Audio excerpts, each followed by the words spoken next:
Live from the Talking Joe studios, it's Talking Joe. Talking Joe weekly podcast. Talking Joe is there. Talking Joe thought we would last. Talking Joe is there. Find each other like a married couple. Our podcast on the air. Talking Joe is there.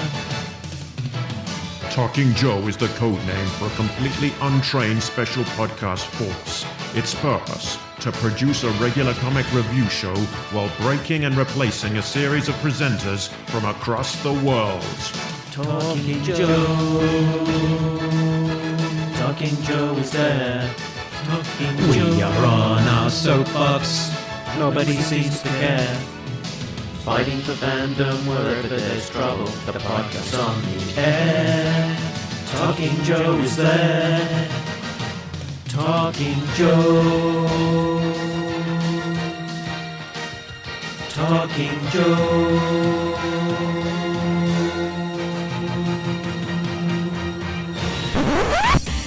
Talking Joe is on the air. Hey, it's me, Mark, and welcome to episode 119 of Talking Joe, the best and longest running dedicated G.I. Joe comics podcast. This is episode 6 of our looks at the G.I. Joe Disavowed era, the Devil's Due run. Today we're talking about the two-parter Homecoming from G.I. Joe issues 14 and 15 from Devil's Due / Image in 2003. If you're new to the show, you can head over to our website, talkingjoe.co.uk, to find out all of the details. But without further ado, let me introduce my co-hosts. First up, it's the real American Tim. It's Tim Finn. Hello, Mark, and hello, listeners. I forgot to say hello to them. No, I didn't. Well, I don't know. It was implied. Stop showing me up. And then rounding out our Disavowed crew, it's G.I.J., it's Jay Cordray. Howdy, wankers. That was some American Western dialect mixed in with some British vulgar slang. Excellent. Our regular listeners. And a howdy wanker to you too. Yeah. I thought you were just doing a dreadnought. I would have added a "God blimey" to it if I was doing a dread. I mean, that was maybe a little more Austin Powers, though. maybe with InnuenJoe running out or over, there's some kind of dreadnought themed game we could play where we perform dialogue with terrible British accents, or it's like, guess if this is an actual dreadnought line of dialogue or something I heard at this local pub, something like that. Okay, yeah, that's a legitimate game there. Okay, Tim, let's workshop it. You can come up. Is it dreadnought or not a knock? Something like that. Yeah. So I've also gone back to the InnuenJoe. Well, I said that it was going to be the finale. It's not. By popular demand, I have gone back and come up with some more InnuenJoe nonsense. So we'll close because you demanded it. It's a big cover. Yes, you demanded it. I meant you as in Mark. So what happened this week in terms of our excitement? There was a major reveal because we saw Major Blood 6-inch reveal. It was looking quite cool. And sounds like we might see an official release of that before too long. Hopefully the distribution issues will not be too much of a problem. He can be in everyone's hands. But yeah, looking good. One of my favorite characters, Major Blood, I think. It looks really good without the helmet. It looked a lot like the way he appeared in that Max Brooks miniseries, Hearts and Mine. Oh, right. Yep. You know, with the gray hair and just really, really scruffy looking. But yeah, I mean, at first it was like the day that those images started popping up, it was, people were like, is that real? That can't be real. That's not real. And then for like probably easily a day and a half, I was like, that's probably photoshopped. And then somebody posted a real quick little videos, maybe like 10 or 15 seconds, and they actually showed the boxes sitting on a table. And I was like, then no, there's no way that they could. I mean, there is, but nobody'd go to all that trouble. I've looked on like Hasbro Pulse. I can't find anything about it there, but it definitely looks legit. Yep, for sure. There was a proper full-on YouTube video review of the figure that someone had lucked out and got their hands on it. So it is certainly out there in the wild. A really good. How do look these at people it. get these things? I wonder. Well, that YouTuber, apologies, I can't remember his name off the top of my head, but he said he's got his address in his contact details, and it just randomly arrived in the post. Huh. So, yeah. Kind of like Linda Moulton Howe in the Majestic 12 papers. That's for all the fellow conspiracy theorists out there that know what I'm talking about. Yeah, that one, it went over my head. Look up cattle mutilations and you'll find it. And Tim's week sounds like it's been a fill up of insulation. Insulation. My comic book store under renovation took a major step forward. The wood studs, the walls got torn out last year and then rebuilt, but it was still just the studs, and the insulators came and insulated the walls and the ceilings. So it looks like much more of a store, and the renovation has progressed. And I had been waiting. Hopefully something dramatic happens every week, 4 weeks in a row, starting with this past week. Mm-hmm.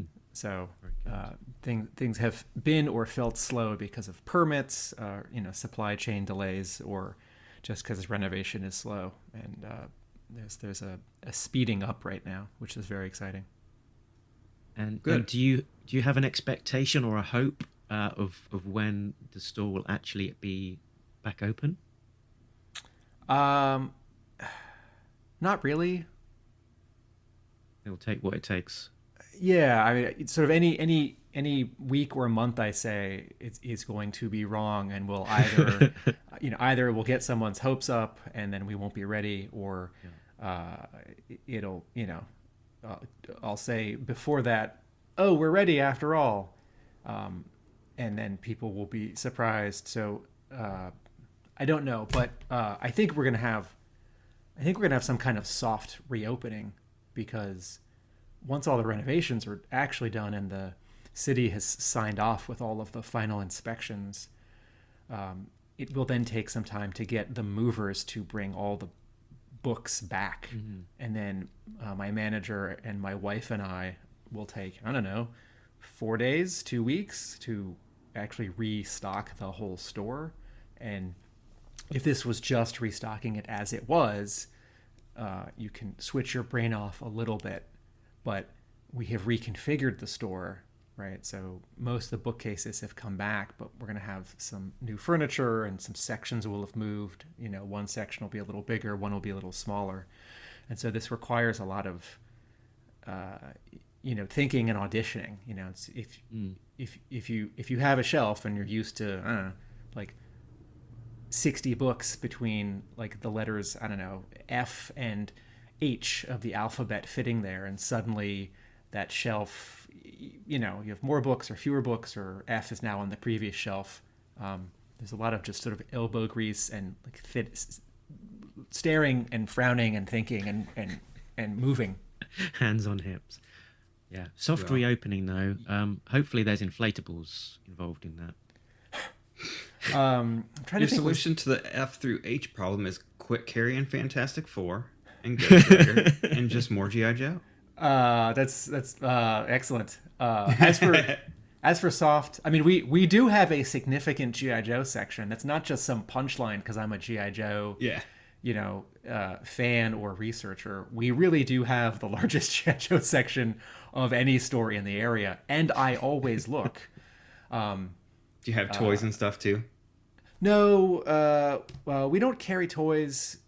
We have a very small glass case with 2 or 3 like statues that are Marvel or DC related.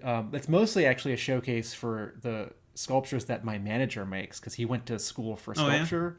And those are actually more sort of to decorate the store and less to sell. But I did place an order for the Snake Eyes movie toys, and I haven't decided if those are for me to buy through the store or for the store to sell. I guess we'll see when we get them. I'm just imagining you in the child's cosplay stuff, all geared up now, Tim, sneaking up ninja style on your customers. As for your soft reopening reference, I'm trying to remember. I know there was a Transformers Generation 2 Optimus Prime bop bag. You know, those inflatable clear bags that you punch and they right themselves. Yep. I'm trying to think. Was there one for G.I. Joe? And if so, how many could I get for this soft reopening? Yeah, I don't know that I've ever seen one of those, but if that does exist, that would be a wonderful thing. Ready to talk some comics? Yes. Let's do it. We're gonna talk about comics from Devil's Due. It's something you wondered if Talking Joe would ever do. I guess we'll explain it all to you. Gonna take some time to read the books we've never read.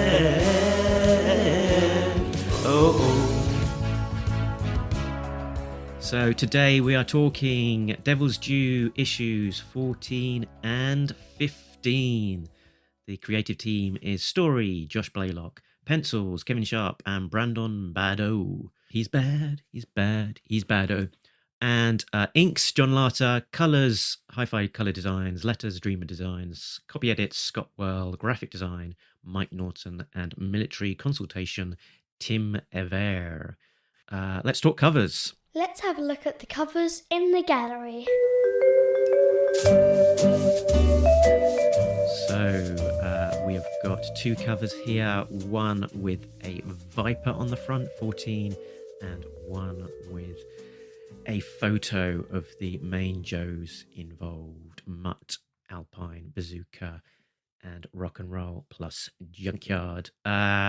Jay, talk us through the your thoughts on these two.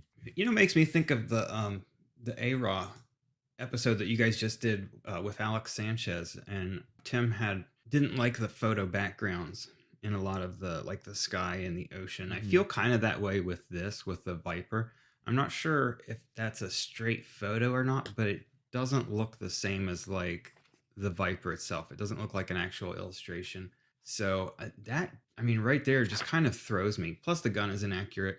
I mean, the Viper himself looks good. Yeah, it's not toy accurate, is it? Yeah. No, it's and how hard is it to find reference for that?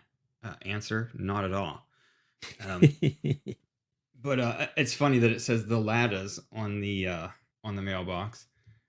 So that one, I don't know. Like I said, I'm totally with Tim in this. I've seen a lot of different things, and even Neil Adams on occasion, will put like a sky with the actual moon, like a photo in a moon of a moon, and it just doesn't look right in a drawn panel or when you try to mix those two things. I mean, I think this is a drawn house front. It's just very rendered colors. Yeah, I'm not sure how they did it. It doesn't.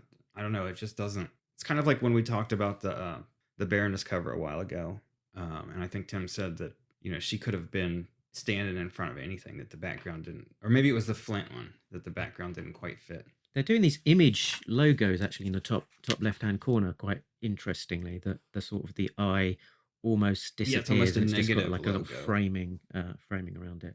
It's a nice touch. You get to see more of the actual art underneath. So you mentioned the ladders. For those not in the know, do you want to just clarify what that little Easter egg refers to?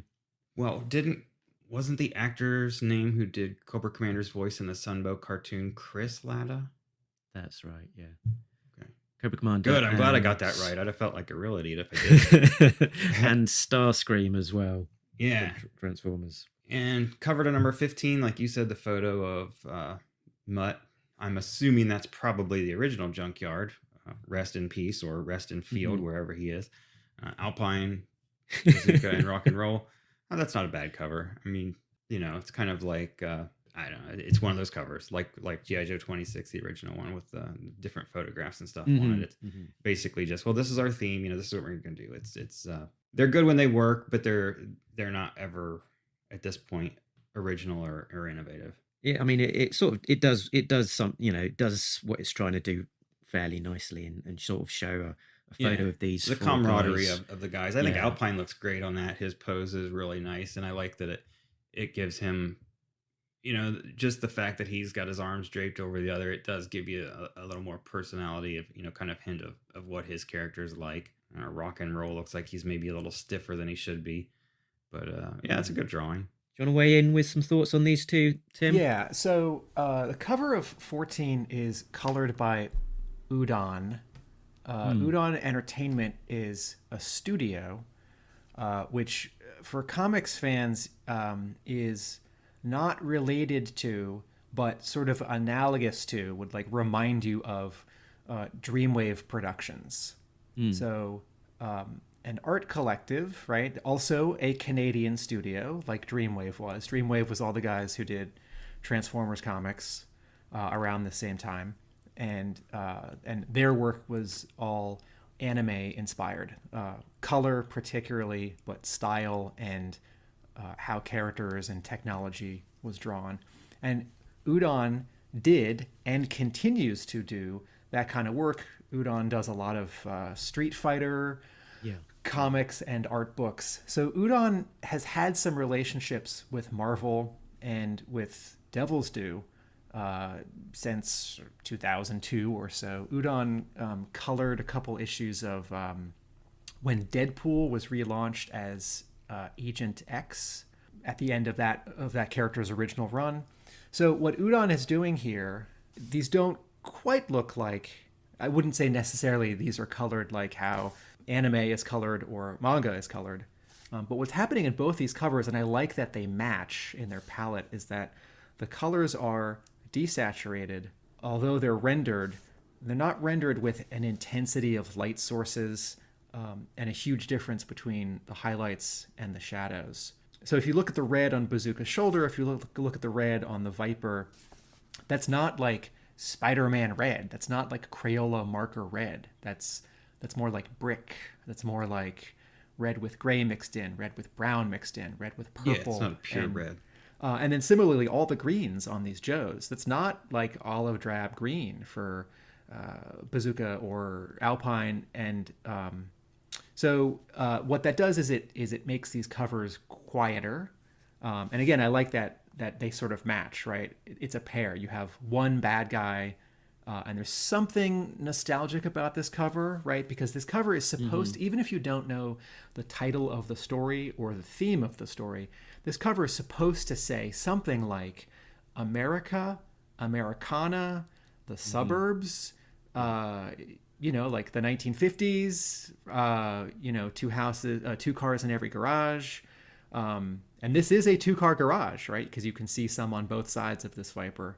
A gnome, a mailbox, a flag, and yet it's a bad guy, right? So the story of this cover is fun and compelling, and it suggests actually what I think of for Crimson Guardsmen, right? Like, that's who's supposed to be doing this. That's kind of what I was just thinking. So this cover is a little bit confusing because Crimson Guardsmen, they're undercover, living sort of out in and amongst regular Americans, and then in their closet there's a CG red uniform. So what this sort of says is either like this house is not subtly Cobra, it is blatantly Cobra, or that this house is under guard, or this is like a base. So I don't think it's confusing that it's like wires are crossed. I think it's asking a question, and I want to read this issue to find out the answer to that question. Unfortunately, it's enough of an exaggeration. Like this scene doesn't really happen. We don't see a Viper like this. So that doesn't happen. But in terms of the idea, this is one of my favorite Devil's Due covers. In terms of the actual drawing, Brown's inking is not all that substantial. The rendering in the background doesn't match. It doesn't fit with the actual drawing and line weight of the character. The gun it looks like too technical, and then there's sort of there's a soft out of focusness to the background, so that I think that and the rendering are what are saying to Jay like photograph, even though this is not a photo. What Dreamwave did, and I think what Udon has done in a lot of its comics, is characters and props are penciled and inked. Backgrounds are penciled. And then the colorist goes in and actually doesn't very much darken the pencils of the backgrounds and then can paint it more like an animation background, right? So if you think of how animation looks in, let's say, the 80s, like G.I. Joe and Transformers, you have lines around characters with solid flat color, and then the backgrounds are rendered with, soft edges. As for the cover for 15, I love seeing Joe's having a moment where things are good or relaxed, or they've just, even if they're not relaxed, it's the moment after a battle, but the battle's definitely over. Like, I love the idea that someone would take this photo and that this photo belongs to someone or one of these Joes. There's some tears on the top left of the corner. There's a little bit of a burn, although it's not clear. I guess that's in the sort of like mat or envelope that the photo's in. There are 3 bullets. There's a tab from a soda or beer can. There's a little bit of weird melted silver on the top left of the photo. I'm gonna 1000. Yes, there's some T1000 liquid molten metal on the top of the photo for some reason. And this meant to be liquid, obviously. It's water or beer. We can place this photo because that's not Rock and Roll version 1. That's his 1989 costume. What this cover makes me think of, and the comparison is not quite flattering, is Michael Golden's cover to The Nom, issue number 3 from, I think, late 86 or early 87. So, Michael Golden, who, of course, is known to G.I. Joe comics fans, drew most of the first year of The Nom, which was Marvel's Vietnam comic. And it's definitely not as harsh as that real war was, but for a Comics Code Authority book, approved book, it's great. Did Larry write that? Larry was a consulting editor for the first... Okay. I knew he was involved in some capacity. 2 or 3 years. Or he was editor for the first year or two, and then he was editor for the first year or two, and then he was consulting editor as he was on his way out at Marvel. So this cover... I think he basically put together the team as well. So yes, thank you. Recruited both art and writer. Yes, Editor-in-Chief Jim Shooter said to Larry, make this book happen, and Larry made it happen. So the cover to The Nom number 3 has 3 of the main characters from that series, a photo of them, and they're mugging for the camera because they've just gotten into trouble. There's booze and a garter, and the photo happens to be on fire, and you get the sense that it's in a hotel, maybe a hotel for prostitutes in Saigon, and the whole building is on fire because everything about the background around this photo is red and orange and brown. And the photo itself, in a very signature Michael Golden move, is all 2 colors. It's all sort of the same purple and pink, even though it's 3 different guys and they're wearing green, but you don't see it as green. There's a story being told here. Not only is it a photo of 3 guys from before having a good time, there's a prop, there's another prop, there's some debris, it's on fire. So when I look at this G.I. Joe cover, I see 3 bullets. Are those the Joe bullets? Are those Cobra bullets? I see popped can from a beer, the lid from the tab from a beer can. The wood under this photo, I think that grain has been drawn in, and then the color artist applied some brown.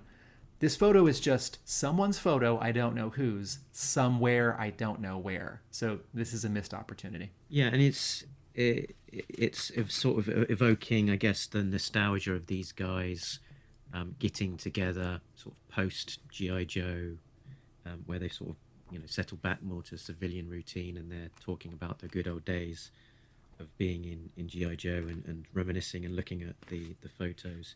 It also puts me in mind of Hitman by Garth Ennis and John McCree, where they also used sort of those photos of back in the day in service as a bit of a framing device. There's one last thing I'd like this cover to do differently. Rock and Roll should be much bigger. Rock and Roll's a big dude, and he looks small there. He looks like the smallest of these 4 guys here. You want to talk about a missed opportunity? Cover to number 14. Where's the Cobra symbol on that gnome's hat? Why? Let's go a step further, Jay. Why is the gnome holding a watering can? Why is the gnome holding some kind of Cobra weapon, like Cobra Commander's laser pistol or Zartan's? I mean, that might ask a question that we can't answer. He needs a Cobra symbol on the hat, and he needs 2 on one of each of his little red shoes. I like that both of these covers indirectly refer to what's happening, because we never see this scene in these 2 issues where the Joes, 10 years ago after a battle are like thumbs up for the camera. We see them now, getting back into it, but in a civilian setting, right? They're at a bar. On back covers, we've got David Michael Beck continuing with his painted back covers. We've got Roadblock this time, blasting away. And on 15, we have got a trio of Crimson Guards around and on these Cobra sort of gargoyles with Cobra flags in the background. Roadblock looking a little bit strange in his body turn, and the Crimson Guards looking somewhat different to my ideal model of them. They're kind of looking a bit more sci-fi and angular, but nice that they're continuing with the back covers. Let's move on into the plot breakdown. Take it away, Jay. After the skirmish with Cobra and the Dreadnoks in Chicago, Rock and Roll uses some much-needed time to visit a couple former Joes, Alpine and Bazooka. Joining him on his trip are the G.I. Joe team's canine officer, Mutt, and his new puppy, Junkyard Jr. Meeting the former Joes at a bar in Delphi Hills named Old Clyde's, the Joes notice something suspicious. A number of men in black suits walking towards the bar, through the bar towards a back room. When they inquire about the room, the bartender, Old Clyde, tells them there's a private poker game taking place there. Clyde overhears one of the Joes use the name Gung Ho and places a phone call to High Command. Bazooka visits the restroom as the other Joes prepare to leave. Clyde insists they stay for another round of beers on the house. Handing the drinks to Rock and Roll, the savvy Joe notices a Cobra ring on the old man's finger. Suddenly, the bar erupts with Cobra agents and the Joes are taken captive. While Rock and Roll, Alpine, and Mutt are taken to the basement, Bazooka is locked in a storage closet. Cobra Commander arrives to interrogate the Joes. Bazooka escapes and attempts a rescue, but is delayed by the arrival of Big Boa. In the ensuing fight, Bazooka fires a rocket and destroys Cobra Commander's semi-trailer. In the commotion, the other Joes escape. After their retreat, Cobra Commander orders all trace of Cobra be erased from Delphi Hills. Excellent stuff.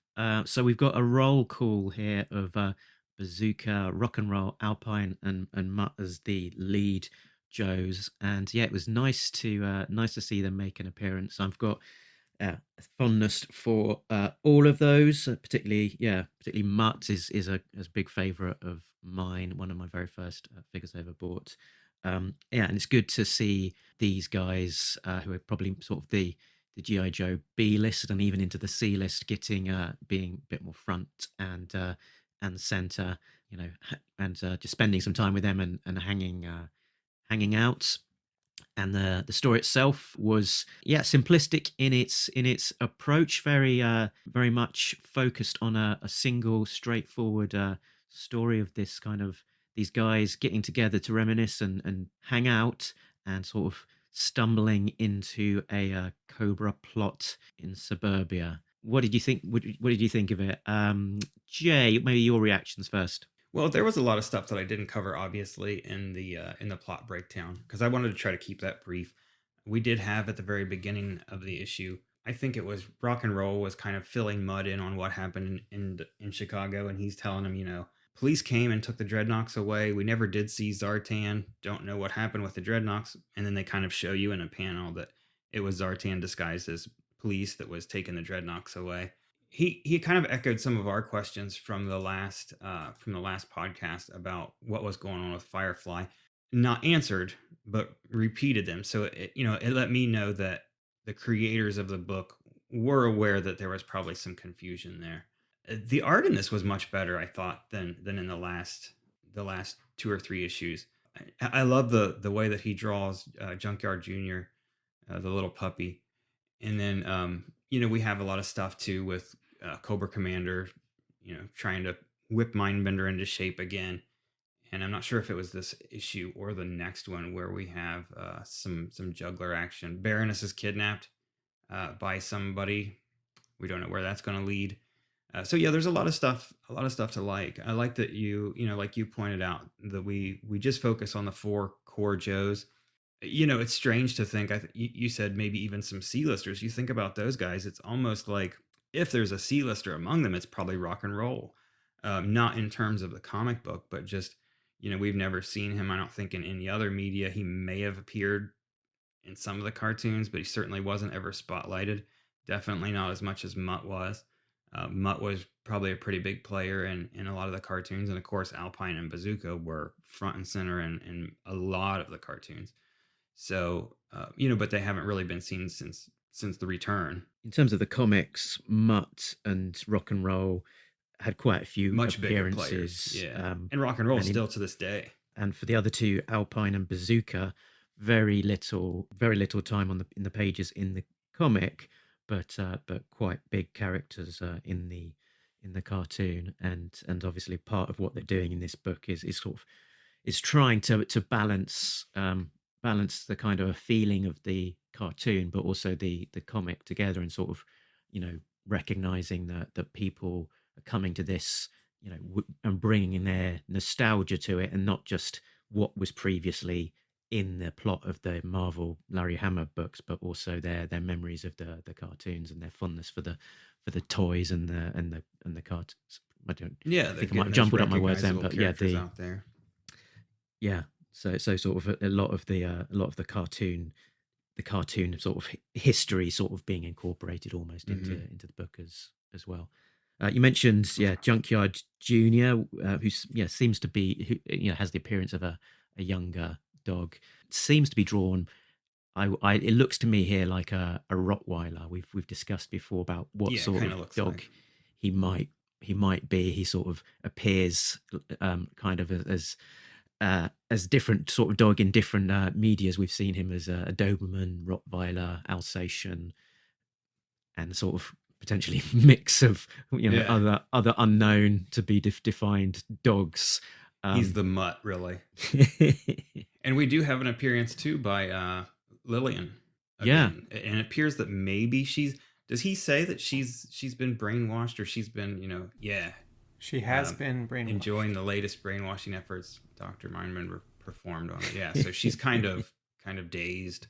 Who knows what probably insidious torment Cobra Commander's heaping on her on a regular basis. Yeah, so he's getting off on being mean to her, and she is, in this subservient, slightly sexed up outfit as well, which we kind of we wondered what Cobra Commander's interest might be in her, and also whether she made a return. And I think and we speculated whether she would make a return, and so it's nice to see that plot aspect hasn't been forgotten or sort of left lingering too long, that we have seen a return of both her serving Cobra Commander, but also Alexander. I think he was on his hands and knees scrubbing the floor for Destro. Yeah, get that floor clean, Cinderella.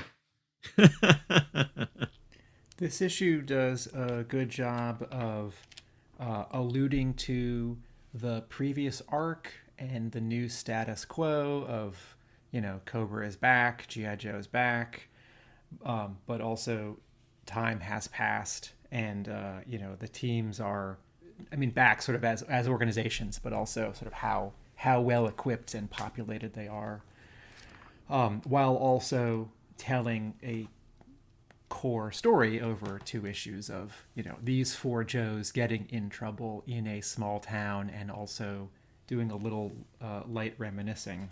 So I like, overall, I like these 2 issues. There's a focus to it.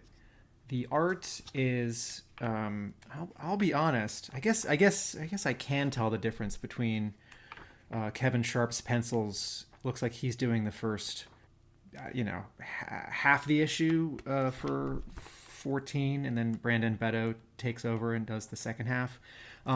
Beto's characters are all a little beefier. particularly his bazooka. And there is a, this word's going to sound wrong, but there's sort of an articulation to how he draws like clothing folds and hair, and how he sets that up. It's a little bit busier, and it reminds me a little bit of Bart Sears, although Badeau went to SCAD. Went to Savannah College of Art and Design. SCAD is the only undergraduate, or maybe at the time, only undergraduate program, accredited undergraduate comics program in America, where you can go to school not for illustration and happen to make comics, or fine arts and happen to make comics, but a comics program. You can graduate with a degree in comics.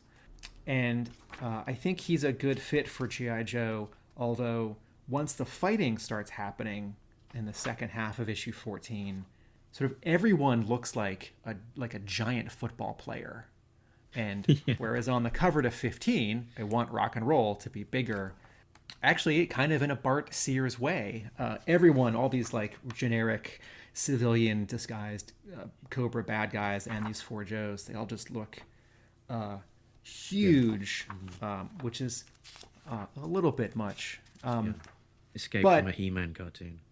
Also, while I like the plot point that the Joes notice this Cobra ring on the bartender, and we see the Cobra ring earlier when he's making it's a phone call, right? Or he holds up a beverage. I'm a little torn because I know we have some in jokes, right? Like Arbco, Cobra's shipping company is just an anagram of the word Cobra. Like, Broca Beach in New Jersey, that's just an anagram of Cobra. Like, that's the comic having fun with us and winking, right? Because it would never be that obvious in the real world. And I don't know, I like the visual storytelling of a Joe seeing a Cobra ring and knowing that something is wrong, but also like, wouldn't Cobra be more careful than that? There, in terms of sort of references to the comic, on page 15, a small old man with a big white mustache in overalls, sort of the odd man out in this bar, right? Like, he's not a big beefy linebacker, Joe or Cobra, and he's holding a squeegee, like for cleaning windows. So all of a sudden, you don't see him enter, but he's just standing there. And he says, "I'm here to be viping your windows. Where do I start?" And the bartender says, "Sure, just a second, Vinny. That'll be 25 plus tax. I'll go ring you up," he says to the Joes.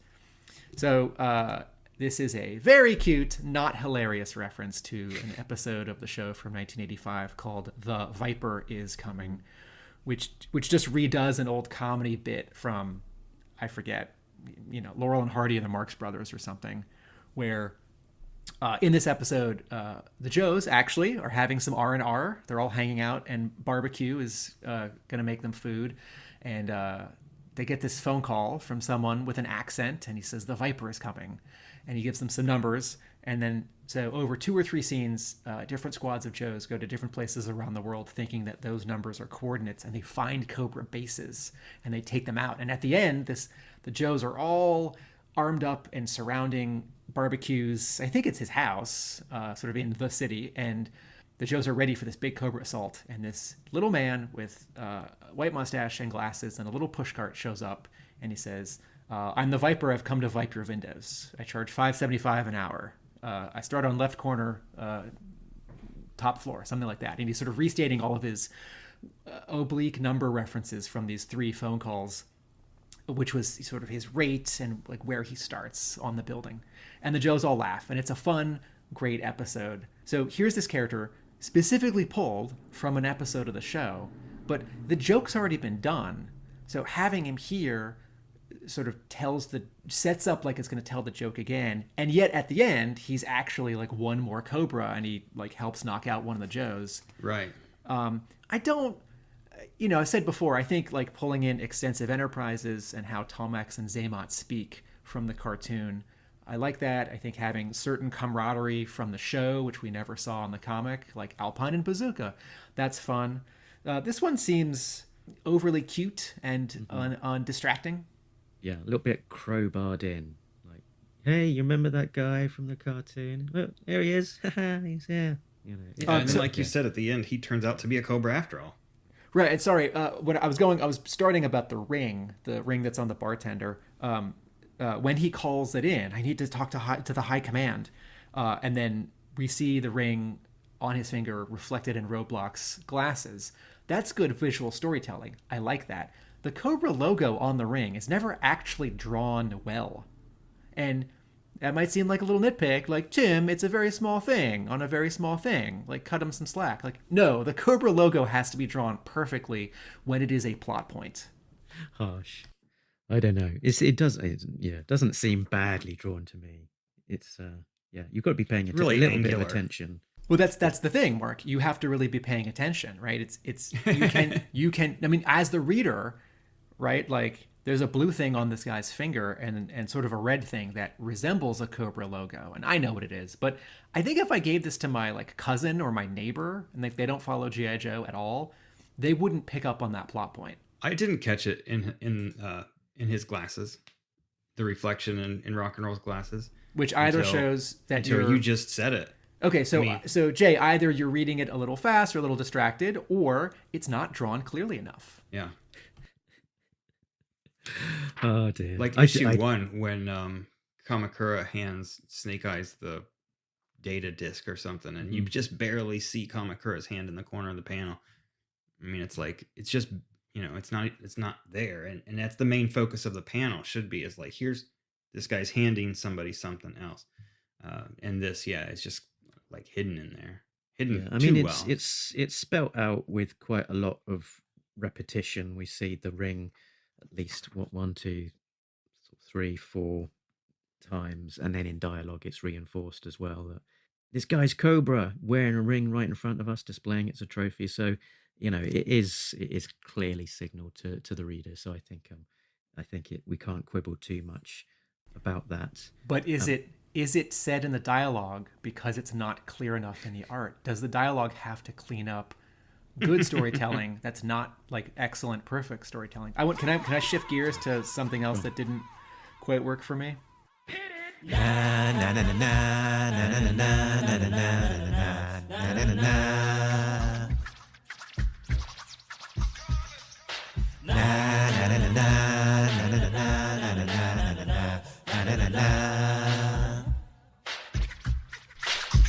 come the nitpicker, Timmy Finn, analytical prankster, Timmy Finn, picking holes in your colouring, Timmy Finn, still love G.I. Joe, Timmy Finn.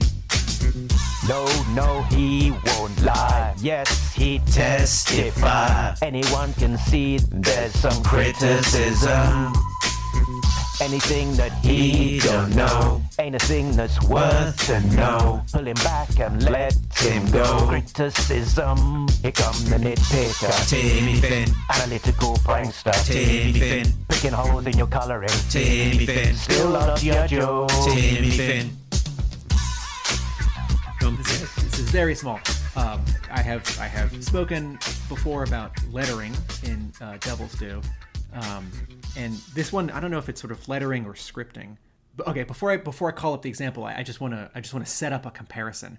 Sometimes while recording this podcast, I might need to cough, and so I will mute this mic, and then I'll I'll cough. Okay, so.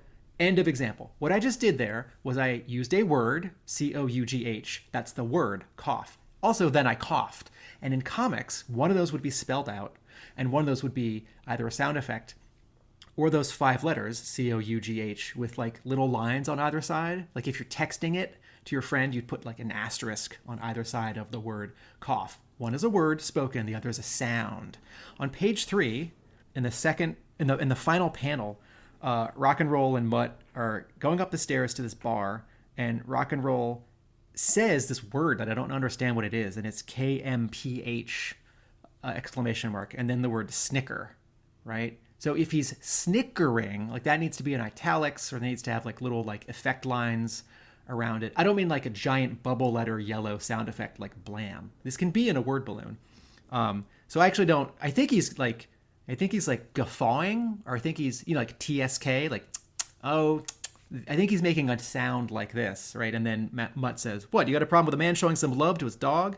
And then Rock and Roll says, "I don't know how to say this word. KKKMPH, right? Kmph, kmph." I think he's incredulously and sarcastically guffawing to his friend, and I know it seems like I'm nitpicking. Like, Tim, you're spending 2 minutes on one word in one word balloon on one panel on one page. But in comics are really hard to make. And to make excellent comics, you have to be able to do like 32 things adequately, or even better, well. And that's like lettering and how you treat... Because in comics, like, lettering is part of the art. And this is all a visual language. So... and this distracted me and confused me, and I don't want to be pulled out of the story. This isn't like, Josh Blaylock, you're fired. This is like, I don't get it. Oh well, I have to figure it out. Okay, I'm gonna go back to reading the story. Now I'm just spotting this sort of thing throughout the entire book.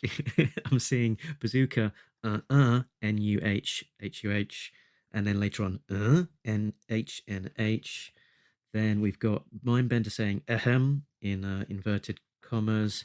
We've got Baroness saying gasp, G-A-S-P. Later on, we have Cobra Commander saying sigh. The door in the limousine should probably be click instead of lock. True. So some of these, your mileage may vary. Some of these to me don't read like errors.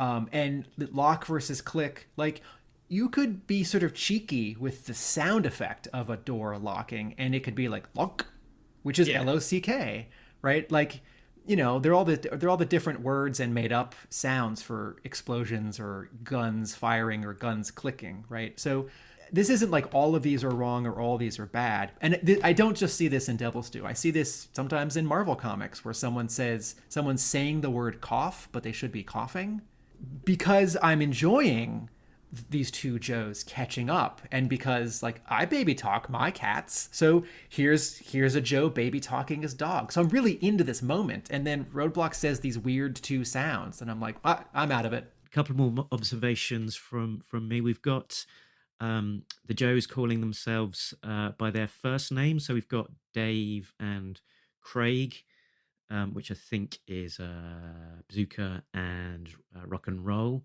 They still call Mutt, which I like that fact that he is still his code name, still very much a Mutt. I'm generally, because we never really saw it in the original Hammer run. Whenever I see kind of the Joes calling them by their first names, it always seems a little bit off to me, but I can definitely live with that. You know, particularly if there isn't an implied knowledge that you'll remember all of the file card names of every single Joe, which my knowledge isn't there yet. And the other one was Brandon Brado. You were talking about Tim. Sort of very interesting style. I think generally, I do like it. It comes across very professional and slick. I find the way that he draws Crimson Guards very interesting and unique. The way that I think you kind of mentioned this as well, that there's this interesting folds going on in their outfit, and again, maybe it's not completely on model the way that everyone would draw it or the way the file card looks, but it's an interesting take and interpretation. And even his kind of take on Cobra Commander, again, lots of ornateness and details and clips and buckles and textures going on there, and again, the folds in his uniforms, but particularly striking about him is the size of the holes in his hood. I was going to say something about that. I don't like that. I don't know that I like it or dislike it as a definitive take. I don't think I would want it to be there, but as a kind of one-off, seeing a different interpretation, I think there's room to see it as a different. But they are big slots, and they go almost all the way down to the bottom of his nose, so we see a lot of that top cheek action. Here, let me point out one more storytelling, a character thing and a storytelling thing. A couple pages into 14, Cobra Commander is upset about the last story arc, and he is yelling at Dr. Mindbender, and Mindbender's taking it. And I like this scene. And Cobra Commander says, hear me now, Dr. Mindbender. You're going to find out where the bat is, and you're going to help find out how Firefly knew of its existence, how he took control, and where he took it. And after that, you're going to help find out who he's working for. Who else wants the bat technology? Another terrorist organization? The division of the U.S. government? I want answers. And then Mindbender meekly, politely says, yes. Dr. Mindbender, in sort of every version of G.I. Joe, becomes the sort of main Cobra technologist, and occasionally he's actually fulfilling his primary function from the toy line, which is Cobra Interrogator, right? I hope I'm remembering this correctly. He ends up being like catch-all Cobra mad scientist and inventor, and some of that is what like Destro and Mars and Scrap Iron should be doing. So I feel like this scene, it's a little bit off because Cobra Commander has a lot of, he has spies, he has Zartan, he has the network of dreadnoks, he has intelligence, like the Baroness, he has inventors and people who equip him, Destro. And, if the scene is to show that he's just impatient and he needs to yell at someone, Mindbender can be his punching bag. But reading these two word balloons, this like laundry list of things, like I think only half of those are Mindbender's job. And certainly Mindbender can delegate, but I'm always interested in writers of G.I. Joe stories using the various capabilities and organizational structures of G.I. Joe and Cobra, not only like in a novel way, but sort of properly.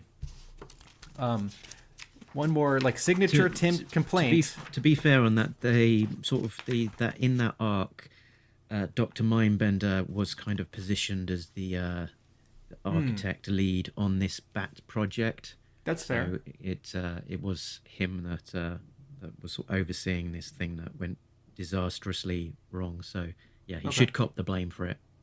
I think that they've kind of positioned him really almost as a number 2. He's just a step down from Cobra Commander. And yeah, a lot of that stuff is not his direct control, but it feels like, Cobra Commander would tell him to do anything, and then Mindbender delegates that further down the line. And we do see this nowadays in A Real American Hero. Mm-hmm. Yeah. Mindbender is most often he's the always person with him. The Cobra Commander's talking to. On the final page of issue 14, part 1 of 2, I love the reveal, by the way, the second to last page where everyone else who was in this bar, including the characters who don't look like big dudes who could be bad guys, but like that lady, that other lady, the larger woman with a cane, the little kid. So there's this reveal where they all have weapons and they're all about to take the Joes prisoner. Bazooka has exited the scene temporarily to relieve himself. So on the final page, the sort of pandemonium of this reveal is calming down, and the Joes are outnumbered. And one of the bad guys says, "Drop it, punk. You think we care if you take the old man out?" Because Rock and Roll has a gun to the bartender's head. And the big lady with the cane and the pistol, she's turning back towards the reader, and she's pointing her gun, and there's a sound effect that says flush, and she says, "What's that?" And then in the next panel, we're looking at Roadblock, and he's standing in front of a hallway, Bazooka. And he's saying, "Oh, sorry, thank you." We're looking at Bazooka, and he's standing with his hands up because he's just walked back into this scene with guns drawn, and he doesn't have a weapon. He says, "Hey guys, guess what So, again, like, sometimes you can tell the story with a couple less words. Like, I have never been in a room where a toilet flushes, like, in a bar, and you hear it down the hallway, and then someone doesn't know what that is and says aloud, "What's that?" So, the little bit of overwriting here. I want to know what Bazooka's asking him to guess. Yeah, maybe that's what I saw in the bathroom. It's the world's loudest toilet. Sometimes either someone lost a brown shoe, or I just saw, oh, guys. Sometimes you're in a restroom and they've put like the newspaper up over the urinals, or there's like a little Yeah. TV with the news. I bet it's novel. Like, hey, they've got motion sensor soap dispensers here. So I'm like, oh no, bad guys with guns. I used to work in a restaurant that had the Wall Street Journal every day, pasted on the wall right by the urinals. So I'd go in there and do what I needed to do, and then I'd be standing there reading an article, and I'm like, dude, get out of here. So I've only been talking about 14, and I know Mark's talking about these sort of together. I like 15. The story expands a little bit. We get a full page reveal of what these mysterious men in suits were doing once they enter the bar and then go to the basement. Right? They're wearing hoods. They've got the lights are out. They're taking notes. Someone's doing a presentation with a map. Right? So it's like some kind of Cobra conspiracy. Very like mysterious and Illuminati, and because it's almost like religious robes or something, isn't it? Yes, because they all have hoods, and there's a little bit of shadow on all of them, so you can't quite see their eyes. This reminds me a little bit of what is actually the final episode of G.I. Joe in the original run, the final episode to air in season 2, before the movie Into Your Tent I Will Silently Creep, which is about a conspiracy within Cobra to depose Serpentor. And there's a little bit of imagery in that episode where there are some sort of regular Cobra characters, but they're in robes, right? They're not wearing like Viper uniforms. A couple pages in, the woman in charge of these bar patrons who are all Cobras. Oh, she's referred to as Granny. She sends one of the big guys out because they know that there was a dog, right? And so he's outside. Here, puppy, puppy, puppy, come here. Come on, puppy, where are you? And there's a big panel of him kneeling down. We can see the car and the bar behind him, and he's holding the leash, and the leash is torn. And he says, and the leash is tied up to a post, but the other end of it is torn. There's no dog, and he says, "Damn." And this is just a good page of story progression and also visual storytelling that pushes forward the narrative that Mutt Jr. may rescue the Joes, or the writer Blaylock is remembering that it wasn't 4 Joes who showed up, it was 5. It was 4 humans and a dog. And think the payoff of that, right? Of eventual payoff of the Junkyard Jr. chewing that is not some doggy heroic rescue attempt, Littlest Hobo or Lassie esque. It seems to be just that he didn't want to be tied up; he wanted to be in the car, and so. Yes. Yeah, I was looking through there for some kind of rescue from Junkyard Jr. and I didn't see it. But I was expecting back it, in the like car. you said, Tim. Mark, thank you for reminding us that is a nice. It's not quite a misdirect, but I think we're so used to well and poorly told versions of this. It's like, oh, the dog's gonna rescue them. It's like, no, the dog might just like go sit in the car because it's hot, or doesn't want to be tied up, wants to like sit on the soft upholstery of the car. Mm-hmm. The next 2 pages after this scene are at Joe headquarters at Wright-Patterson Air Force Base. Duke is leading a briefing. Lady J sort of debriefs from the previous arc, and then Duke explains the new status quo. This is Duke, not Hawk, right? Yeah, it's Duke in the green suit. Okay, right. And he's explaining, it's a lot of dialogue, but it's not too much to read for 2 pages, how the Joes are going to be positioned across 8 sort of undercover bases across the states. And I like this. If you're going to start G.I. Joe up again, whether or not time has passed, I think it's fair to, I don't love all the changes that Devil's Due makes, but here, not having all the Joes, just on Staten Island in New York, or just under the desert in New Mexico. This is fun. This is fine. It makes sense. Yeah.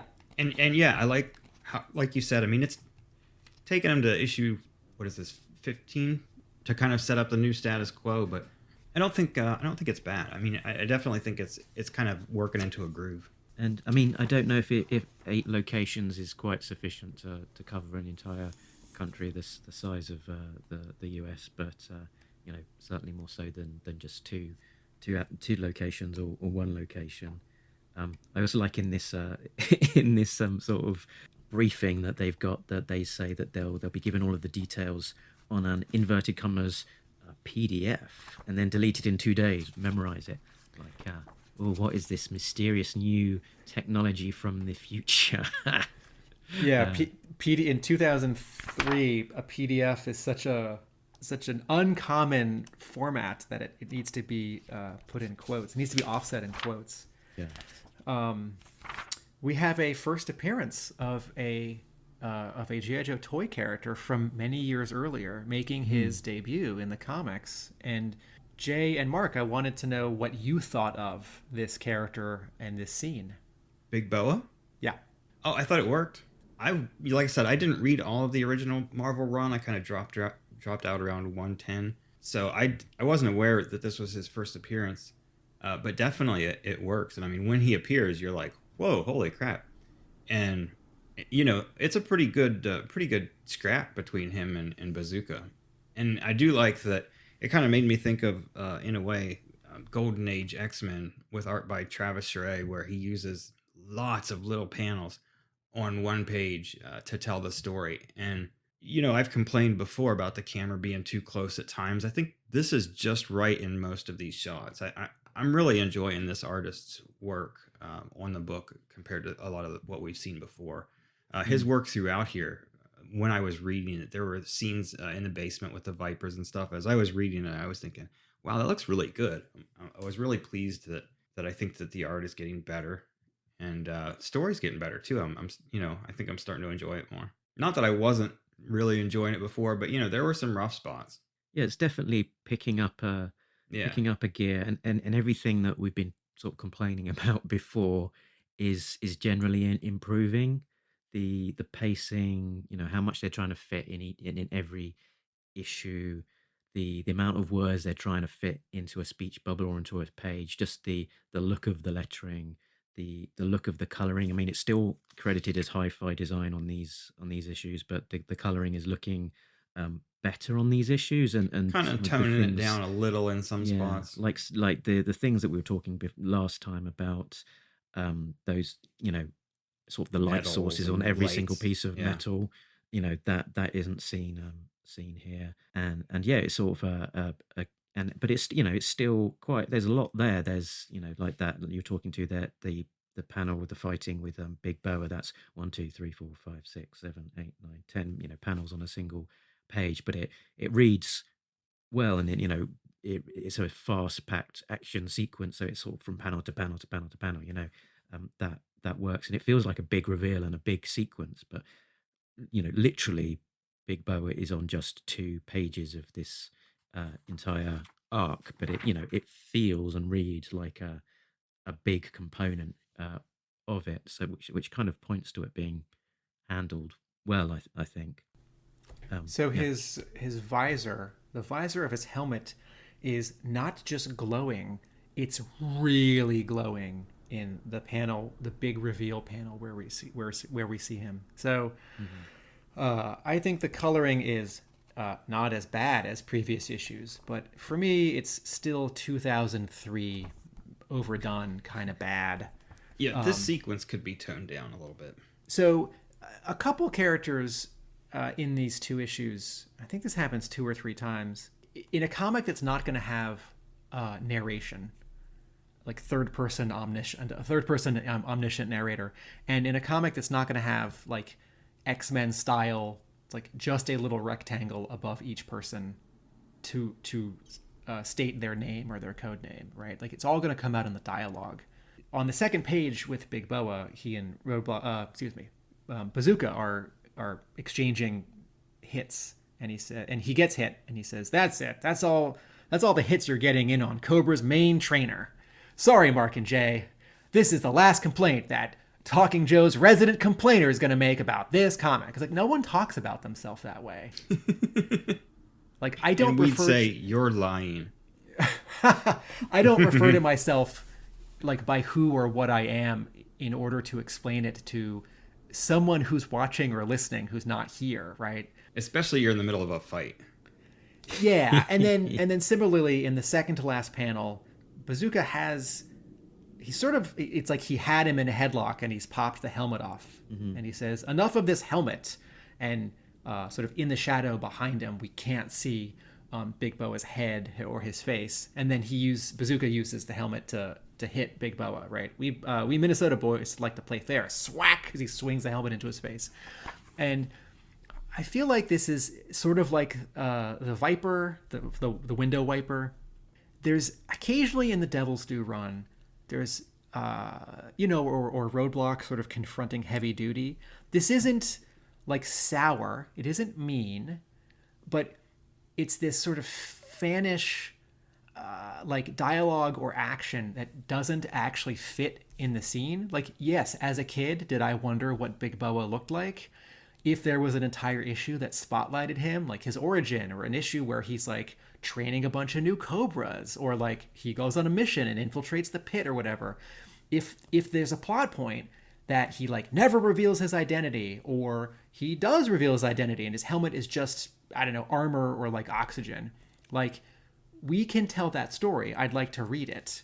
But there's actually no room in this 2-page fight scene for like Blaylock to take a moment to have Bazooka sort of say aloud what some fans of the toy line have always wondered. It's like, what, like, oh, is Big Boa's helmet a big deal? Like, you wouldn't say that. Like if he's punching Cobra Commander and he pulls off Cobra Commander's hood, he might say like, at last we see who you really are. Or like, I've never liked this mask, yank. But it's like, oh, this Cobra we've never met before. It's like not a big deal. Well, I think he's saying that because in the first 2 panels, I mean, he hits him in the head with the rocket or bazooka or whatever he has, and a normal guy that would have like knocked him out immediately. Yeah. But since he has the helmet on, he's able to take it, and then he hits him again, and it's like it isn't a fair fight for Bazooka because Big Boa has the helmet on, and it's not necessarily a reveal of, hey, what's underneath the helmet. It's more just like, somebody's wearing a jacket or something in a fight, and you're just in no shirt at all. It's like, well, I see your point. Okay. Yeah. So I'll dial back most of my comment. I do think in the top 4 panels of this second page, it could be clearer. Yeah. Like, okay, let's say that instead of like hitting him twice with the bazooka, but you don't actually see it like hit the helmet. You just see it swing past, and then Big Boa is sort of like being pushed away. Let's say it was like fist to helmet punch, other fist to helmet punch, fist to helmet punch. Right. And he's like, enough of this helmet, and he pulls it off. Or like, I think it could be visually clearer. But I take your point that it is more properly embedded in the moment of the fight and not this like toy thing. Yeah, the overall mystique. I do kind of like Bazooka's line when the trailer explodes and Big Boa says, Cobra Commander's trailer, and Bazooka's like, that was all you. Right, just a little jab. Because Big Boa punches Bazooka drops his rocket launcher and it goes off anyway. And then Big Boa smacks him again, and he's like, I mean, you can just see this happen, and a lot of it works. I mean, there's the bigger chunks of dialogue don't fit, but the pacing, I mean, again, I got to give it to Blaylock for some of his choreography. He does really well. And that shot of Bazooka firing the bazooka leading up to this sequence on the previous page, I think that looks nice and really works. Of that, the actual bazooka projectile sort of swirling with the smoke where he's behind by it the towards Jeep. Yeah, and it's swirling towards us as the audience, and the Vipers are take cover, and then still got it. How does the ending work for you guys? So do you mean in terms of the kind of that last reveal on the very final page? So we've got the Cobras are kind of blown up and they sort of all run away. There's a cleanup crew from the Joes that come in to try and help, but they don't really discover much that sort of really indicates what's actually gone on in this town. And then there's a family that are moving in, and the boy goes up to the top of the house, and in the roof in the loft is a Cobra flag and like a Crimson Guard uniform or something. So like, whoa. Well, 2 things. Tim, were you talking about the fact that basically the Joes run away, or after at the end when Flint or whoever it is like, we've looked all over, we can't find any trace of Cobra. And then the kid walks in the attic and says, oh my gosh, what's all this stuff? I'm like, wow, you Joes really didn't look that hard. I actually mean sort of both, because when the first arc ended in issue 4, we talked a lot about how too much got crammed in, and with the malfunction arc with the bat, less was happening, and that story felt like 2 or 3 issues stretched out to 4. So we started this episode generally agreeing that sort of a good amount of action and plot progression happens in these 2 issues. And as Mark was saying, Devil's Due is getting, at this point, a year in or a year and a half in, better at juggling everything. So there's sort of 2 endings to this comic, right? There's the fight in the bar with the Joes fleeing, and then Cobra Commander is angry, right? We can't risk the state authorities getting wind of this town's operation. And then there's this sort of epilogue scene where 2 weeks later, an SUV pulls up to a house, 2 parents and a kid, and then it's not very clear from the drawing, but sort of across the street, I guess, from this house is that bar that got destroyed, and the 4 Joes who were in the issue are back with some other characters, including Flint. There's some silhouettes, can't tell who it is, how big the force is. And Flint says, Unit 3, this is Flint. Unless you're uncovering any little miracle clues, wrap things up over there. This investigation is a bust. And then the kid goes up to the attic. So sort of all of it. Does this ending for this arc work? How do you guys feel about it? I'm fine with it. I mean, it is what it is. I think it's kind of a bit of a trope of the G.I. Joes in terms of them busting Cobras, but Cobra's able to escape, leaving not much of a trace behind, and they're like, ugh, looks like they got away and we've got no evidence of really what's going on. I mean, you'd think the conclusion of that little boy going up into his loft, finding all of that stuff, would be that he'd probably mentioned it to his parents, and his parents would be, that's not normal. And hey, we've got these military guys across the street who are obviously looking into something strange. Maybe there's a connection. But never mind. It's a Cobra, Crimson Guard thing in the loft. That's what Crimson Guards do. We know that they were in this town. So I'm not really sure what necessarily the grand reveal really implies, other than Cobra was there and now they're not, and they went away in a hurry. I was kind of surprised by the end of the bar sequence. Like I said, and I mentioned that because Bazooka's fighting with Big Boa. Cobra Commander says, what's going on? They head upstairs. That gives Joe's the opening to escape. And then you go to the next page and they're just running out of the bar, get in the cars, and they haul ass out of there. I was like, aren't they going to beat the Cobras?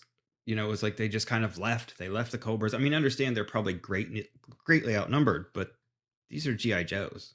I kind of had a problem that they, I don't know, like I said, ran away, it seemed like. Yeah, I don't think it occurred to me that something about this, the ending of this scene, doesn't work for me until you put it into words, Jay. That this is where either the story could have a 3rd issue where, it's like, I feel like the next scene is these 4 Joes calling headquarters, and it's like, wait, didn't Duke just say that there are now 8 smaller headquarters for the Joes so that they can get, it's something quote, anywhere in America in record time, unquote. And they totally could have set that up. Yeah. So, and yet it takes the Joes, it doesn't take them 2 weeks to come back. It takes them 2 weeks to come back and finish their investigation. Maybe they've been going over the town with a fine-tooth comb for 14 days. But I feel like Cobra Commander's here. Like, don't call in an airstrike, but like, call in the big gun. Call in the big guns. Nuke the site from orbit. It's the only way to make sure. The implication of the kind of the scene of the Joes driving away and then Cobra Commander coming out and driving away himself, it kind of implies that Cobra Commander him specifically, but then Cobra generally, hightail it pretty smartish immediately after the Joes have escaped, so that they're not going to be there, literally, minutes, after the Joes have gone. But I think there's probably just one thing that might be missing, which is that potentially, if they'd have shown some of those Vipers and CGs coming out of the bar, shooting at the Joes as they're trying to escape, then maybe there's more peril and there's more there's more reason for them to be running away. Yeah. So the scene, Mark, you make a good point about, it's like Cobra's always hiding out somewhere, and like the Joes, the rules of the story are that the Joes aren't going to find them all, because if they do, then there's no conflict and it's not fun to read. So yes, I don't think this needs 2 more pages or another issue. I think this needs like one more panel or one different panel where, yes, some Cobras are firing at the Joes as they're leaving, or one more piece of dialogue from the Joes as they're leaving, something like, because Bazooka had a rocket launcher in his Jeep, right? That's how he was able to do the damage that he did do. And Alpine has taken a civilian job, so either he carries a pistol or he doesn't, but he doesn't have like all of his gear on him. We have established in A Real American Hero, in the main comic series, that Rock and Roll's car is supposed to have a sidearm in its glove compartment. That's in, I think, issue 89. But I feel like there needs to be one more line of dialogue, like why aren't we shooting back? It's like out of ammo, or something like that. There's one last little bit of visual confusion for me in this scene. So the Joes are fleeing, and 2 of them are getting into Rock and Roll's sort of orange, like 78 Camaro. I think that's what it is. And then 2 of them are getting into Bazooka's light blue Jeep. And then we do see these cars are driving away. And there's, on this final panel, as they're fleeing, there's sort of a third car on this page, but it's sort of drawn and colored as if to say, like, not important, right? There's like a tiny bit of a car that's sort of like gray in the background. So you turn the page, and I guess Cobra Commander's coming out the back of the bar, because I think so. Okay, so and a CG is saluting him, and Cobra Commander is walking up to a sports car that's like the same orange color as Rock and Roll's car. And I know we saw Rock and Roll's car leaving on the previous page, on the previous panel, but one, Badeau never pulls the camera back far enough to show Cobra Commander's car in its entirety. We see the top half of the back of it. We see sort of a close-up of the wheel, and then we're looking into the passenger seat with the window down as he's turning to us, and like, G.I. Joe will rue the day. I think from a visual storytelling point, the camera needs to pull back. We need to A, see the whole car, and B, we need to see Cobra Commander actually opening the door and getting into it. I think, and C, it should not be an orange car. Yeah, and like, I guess it's an orange sports car. Technically, it's not the same orange. There's more brown in it, whereas the Camaro has a little bit more yellow in it. But it's close enough that, like, of all the cars that Cobra Commander is going to drive in, like, in disguise in this small town, does it need to be that similar to one of the Joe's cars? Like, could we just have? It's like, what if it was a green Ford Focus, right? It's like, or just like a black SUV. Like, could it? Although there's a black SUV on the next page, so I take that back. This is one of those things where, in assembly line comics, the editor, like the person where the buck stops. It's like a comic like this needs like a reader who maybe is the editor or maybe is like a different person to sort of like go over this with a fine-tooth comb and say, like, no, these 2 things are similar and they don't need to be, and it potentially creates confusion. And if you're like doing an issue of Daredevil where like Daredevil's just looking for Elektra, it's like, okay, I got one guy, I got one other character, and they're in New York City, and there are fewer elements, right? And this is a 2-issue story with 4 Joes, and we flash over to the other Joes and the other Cobras and these other Joes in this other base, and they're civilians who are specific characters to this story, but they don't have like particular costumes. We've got a CG, got a first appearance of Big Boa, like, because it's licensed, because it's a team book, because they have vehicles. Like, G.I. Joe is a complicated book to put together, and I think a book this complicated needs like one more check, one more editor or fan reader to just make sure that everything is as clear as can be. Yep. Okie dokie. Let's just cover a couple of things on I Spy. I spy with my little eye. Or two. I've got two things on my list. The first one was that we got a little introduction from Destro for the new Hiss tank.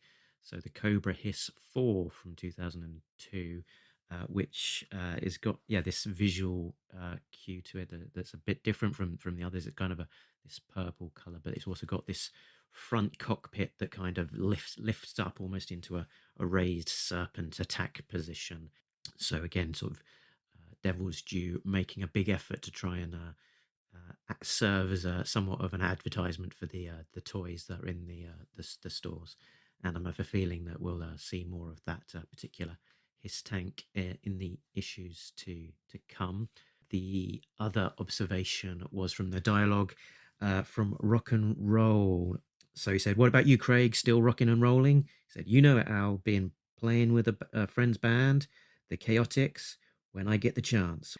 His friend's band, the Chaotix, of course, a reference to Larry Hammer's band. So Larry Hammer was guitar and vocals with MD Bright on bass. And the Chaotix were playing shows in New York in 2003. This was an active band at that time, and rather than me saying like, "This is tacky, don't make a reference to Hama unless you're going to hire him," by this point, Hama's 4-issue Frontline arc has been published, so Devil's Due has paid Hama. Mm-hmm. Have you seen the Chaotix live, Tim? No, I met Larry sort of after the band was active, but on Larry's Facebook page, on Larry's YouTube page, he has uploaded many years ago 2 videos of some Chaotix performances at a club in New York with high quality audio. So you can watch Larry Hama singing blues rock with a bunch of cartoonist friends who are all musicians. Did you guys spot anything else? I spy that Bazooka has a baseball cap with the logo of the Minnesota Twins on it. And did we see Arbco in an earlier Devil's Due issue? I think we did. I think we did. Okay. But this Arbco truck, right? This anagram for Cobra from the 80s comics gets a return appearance here. Okay, and I feel like we've pointed out a few potential errors already. Was there anything else that you guys noticed and wanted to highlight? Error detected. Error detected. No prize incoming.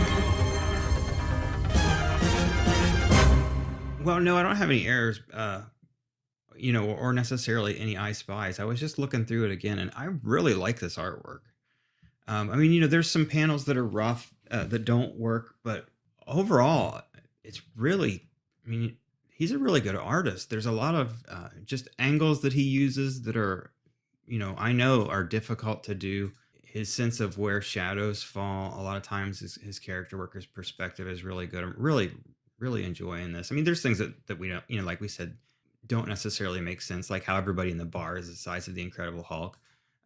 But there's a lot that's really good. So I'm happy to see art that I can, go through and just stop on, almost any given panel and find something in it that I know as an artist is difficult to do, that he's done and done well. I do think that Badeau, where he can do close-ups and where there are a couple pages here that feel a little rushed compared to other pages. Yeah. But he's a better fit for the book. His storytelling is clear, and he certainly can draw muscles. Yeah. Okay, so my error detected is on page 13 of issue 15, part 2 of these 2 parts. There's this nice 2-page scene where Bazooka has been thrown into the walk-in refrigerator. They're out of handcuffs, so they just tie him up with rope. So 9-panel grid. Half of them are silent. Great page. He wakes up and he frees himself. And then in the final panel, Viper opens the door, hearing something is amiss inside. Sticks a gun on him and says, "Nice try." And Bazooka says, "How's it going?" And then, how's it going? And then we cut to outside and the back in the main bar, and the Viper's been punched and is thrown back into the bar, and he lands, and one of the bad guys says, "What the?" And he looks down and he sees one of the pins has been removed from one of these 3 grenades on the Viper's chest. And then we cut back to Bazooka, presumably still back in the refrigerator, although the color behind him is bright yellow, which does not look or feel like the cold, dark refrigerator that he's been in, but hey. And he's holding 2 pins. He says, "Gotcha." And then, boom! So, as we know from A Real American Hero, when you pull the pin on the grenade, I'm not going to get the terms right, but the pin is the like little loop that your finger goes in. And then on top of the grenade, there's a little sort of tiny cube thing, and then there's the sort of handle thing. When you pull the pin, those other 2 things fall off, and what you throw, or what you're left with, is just the sort of like pineapple. And what we're seeing here on this Viper's chest is the pin has been removed, but those other 2 components of the grenade are still on it. And since he's holding, Bazooka's got 2 pins, 2 of these 3 grenades, which must be active and about to blow, are drawn as if they did not have their pins removed. And, you know, when I was a kid and I was drawing grenades in like cool action drawings, I didn't know how they worked, and I would certainly get this wrong. I did get this wrong. But this is one of those things where, you know, like G.I. Joe's a military comic, and there's some research that you got to do if you don't have a like ground floor of, you know, knowledge about how like troop formations and who salutes whom and how like tanks work, and you know, so but I guess my no prize is that Mark, you're good at this. I don't have a cute explanation for why this works after all. Special Cobra grenades. Okay, they're not thank designed you. like normal grenades. Thank you, Jay. Yeah. I have a question. Other than the fact that we need to get Bazooka separate from the other guys story-wise, so that he, you know, is able to initiate some kind of rescue. Was there a reason in story why the Cobras didn't just take him downstairs with the rest of the guys? Why they put him in the freezer? They had them all in the main floor of that bar together.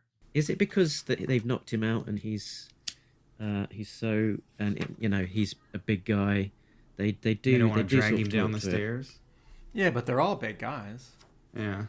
Check out that little kid like tasing Bazooka while he's already down. Little bastard. Yeah, Jay, are you suggesting that the story is sort of revealing its inner workings too much, that Bazooka is separated because he's the one who needs to be able to rescue them at the end?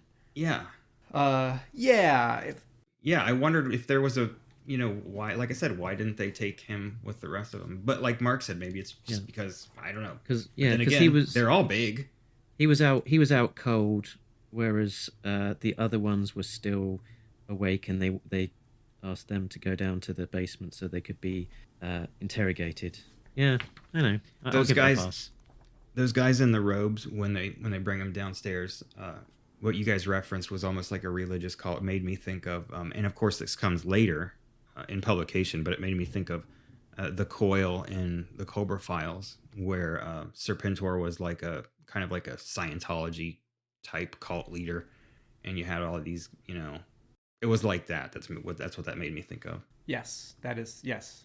Going to my other point about, so Jay brings up that these 2 issues do a lot of legwork in redeeming Bazooka after the funny or unfortunate and embarrassing appearance he makes in the first issue of this series, where he's overweight. He looks like he's, you know, put on 20 years, not just 20 pounds.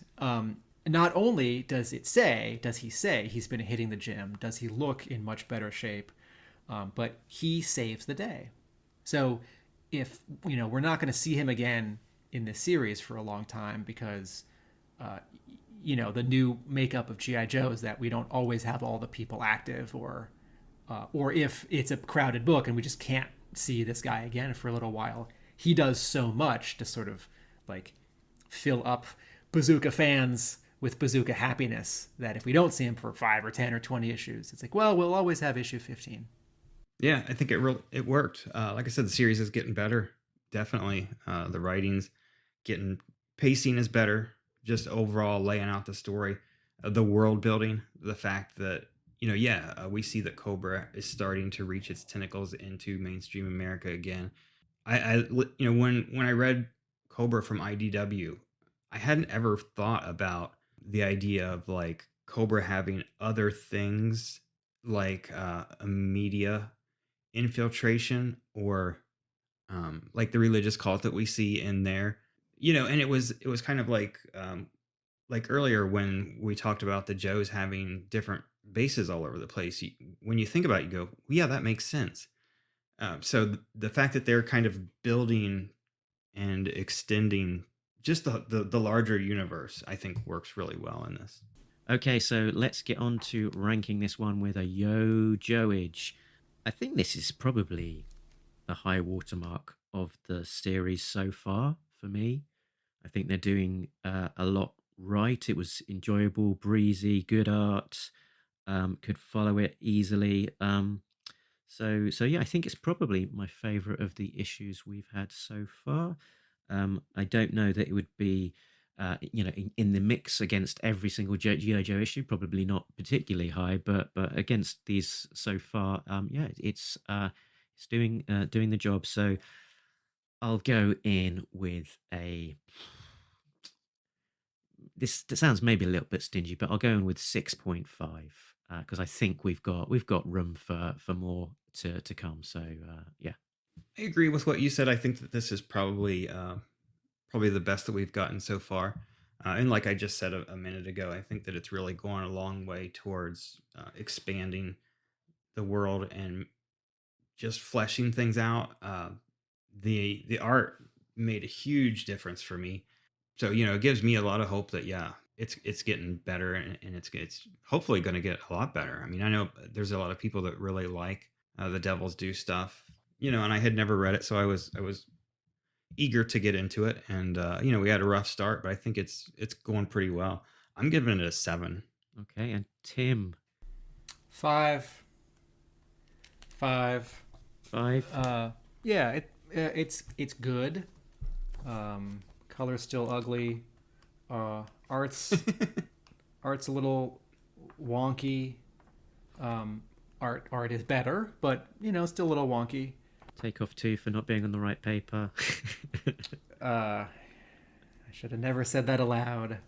Yeah, action and choreography are good. Moving along the subplots. There are some storytelling. Like talked about the orange car where Cobra Commander is as he leaves the bar. The sort of reveal with the kid at the end in the attic. A lot of these things are good. Nothing about this issue is like thrilling, like it's just all capable and good. So 5. Okay, cool. So I think that's us done with issues 14 and 15. Have we got time to talk about toys, Jay? Sure. J is here with a toy no fear, talking G.I. Joe collectibles. It's a favorite figure, let's pull the trigger, 3 3/4 inch or bigger. J. I kind of had something I've been sitting on ever since we started recording. You talk about wanting to, biting your tongue, keeping something. I got in the mail today, or yesterday actually, finally got my classified Zartan. So, and I waited just for you guys to open it until right now. All right. Now, I know this isn't a video, which would be much better. Wow. And I'm not going to put this in, I'm not recording this in video. Do you have your camera? Can we get one still of your hands? I don't. That's going to be too much to try to do. But I am going to kind of go through Zartan, just character history and stuff while I pull this out. Give me just a second. That's really noisy. I hate those packages. No, I think. Let me go I through think, the. I think the noise is good. I think we can. It's like Okay, radio. well, We can you know hear that it it's along real with then. Yeah, I'm definitely taking it out of the package for the first time. And I was excited to get this one. I'd had it on order from Big Bad Toy Store since January, and they keep pushing back the pre-order date. And finally, the other day, I just said, I'm not waiting for this anymore, and jumped on eBay and found one actually for only $5 more than what I was going to pay on Big Bad Toy Store. So I was definitely happy when it came in, and I hoped that it would come in before we recorded today. Like I said, these packages are really noisy, and Mark knows all about that. I don't know if Tim, if you've seen too many videos about the figures. There's tons of YouTube videos where people are gonna show you the figures, so I'm not going to go through a whole lot of that. Like I said, I tend to like to look at the overall history, or at least a little bit of a history of a character, and how the design has progressed over the years. And like I said, you heard me take this out, so I am kind of just looking at this one while I'm also looking at my notes. As we know, Zartan is one of the most popular and recognizable figures from the entire franchise.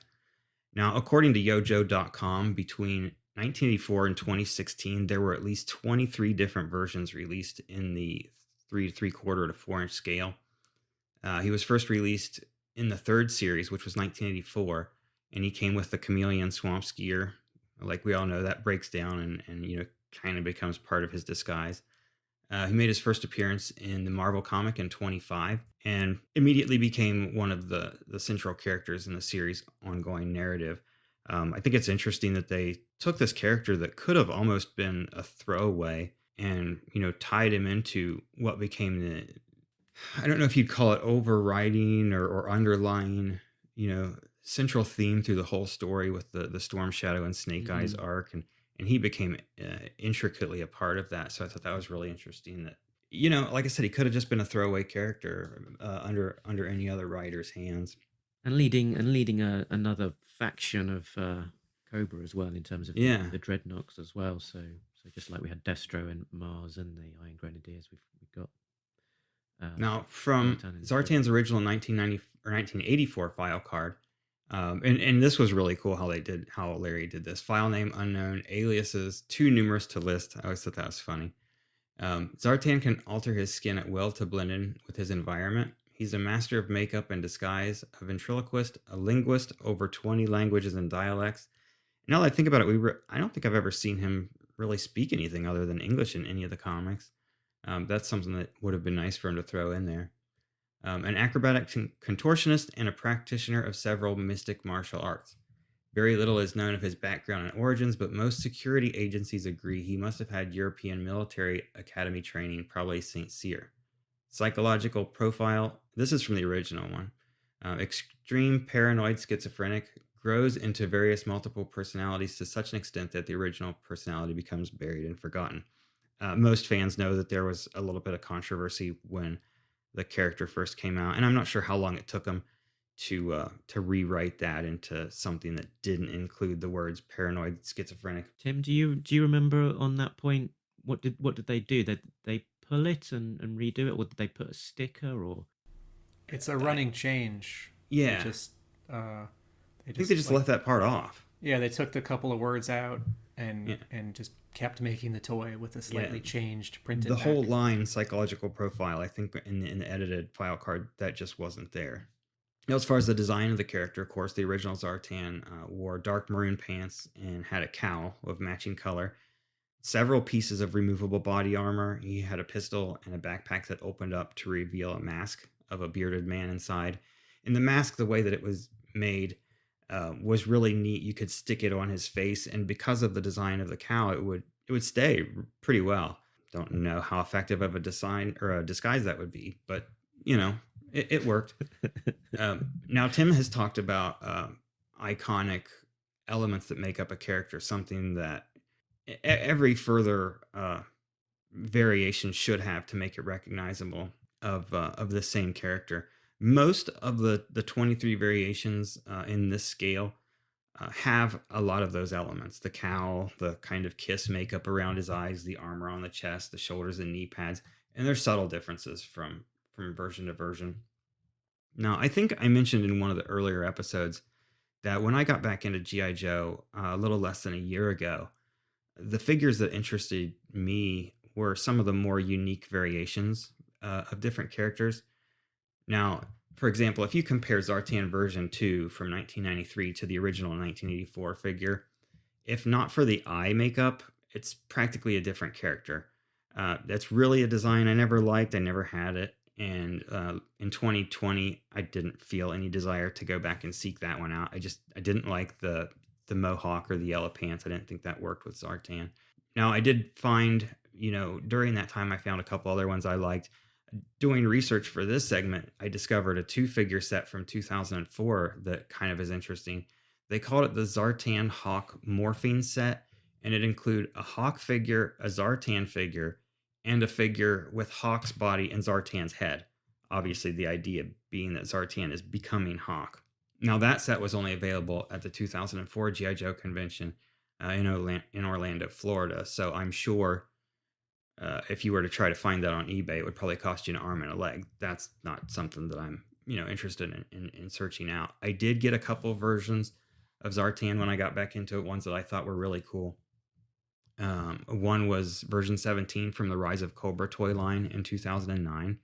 And what I liked about that was the face sculpt on the figure was perfectly the actor who played Zartan in the movies, Arnold Vosloo. So I thought that was kind of a neat touch. And then there was one from the Pursuit of Cobra line in 2010 that's a totally different take on the character. Now, kind of like the version 2 from 1993, if it weren't for the makeup around his eyes, there really would be no indication that it's Zartan. And in fact, it comes with a falcon. So if they hadn't added that makeup and put Zartan on the package, that could have easily been an updated Raptor. But I thought that was just such a unique look for the character because he's kind of like a desert nomad or something.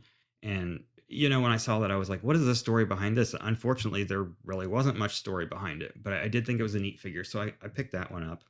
Now, as for the classified that I just opened up, this is really, it's really cool. I mean, like I said, I've seen a lot of videos and pictures that people have posted online about how nice and detailed this figure is. Everything is really nicely detailed. His armor, originally the armor was just kind of like Michael Keaton's Batman armor in the first movie. There wasn't a lot of definition. It was just almost like a rubber bodysuit. And in a way, that's what the original armor was. There wasn't a lot of definition on it. It was just kind of a solid molded piece.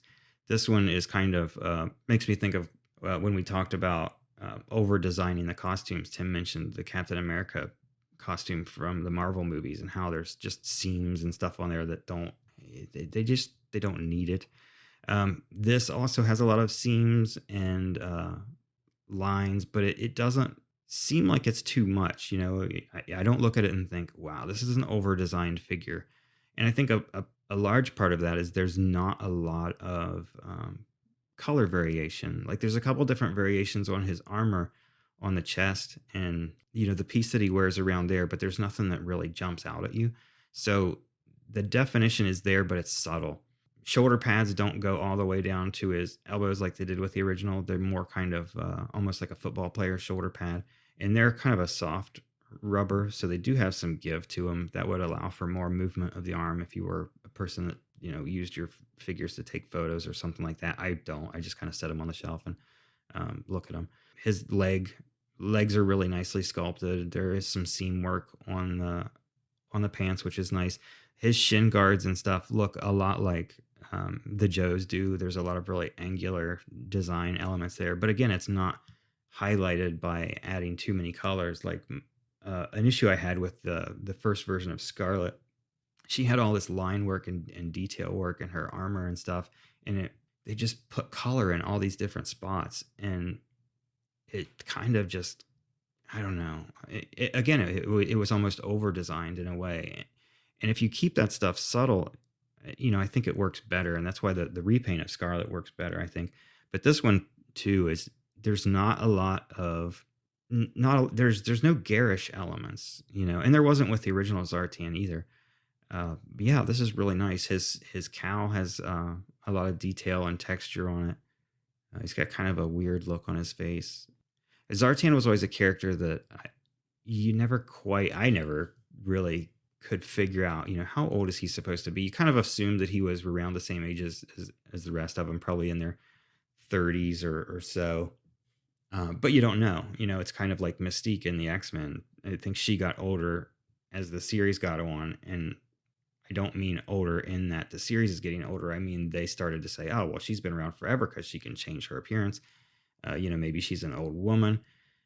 So yeah, Zartan, if you go back to, he's physically able to change his appearance. Who knows? His face here kind of looks older. He's got like a really just kind of a wicked sly grin on his face. Yeah, this is a really awesome figure. Let me look at some of his accessories.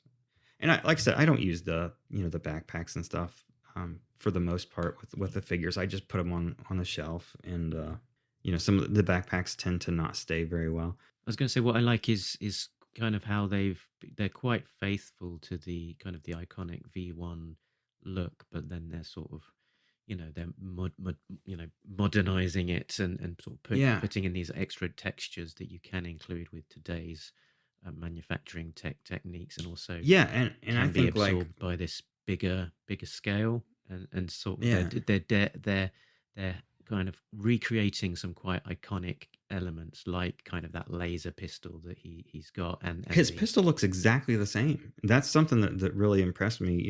I complained about Roadblock having the big idiot gun, and some of the other ones having the Nerf guns that just don't look right. But Zartan's original pistol that he came with was not based on anything that exists, I don't think. So this one is it's not exactly like it, but it looks enough like it that, like you said, it just looks like a larger, slightly more detailed version.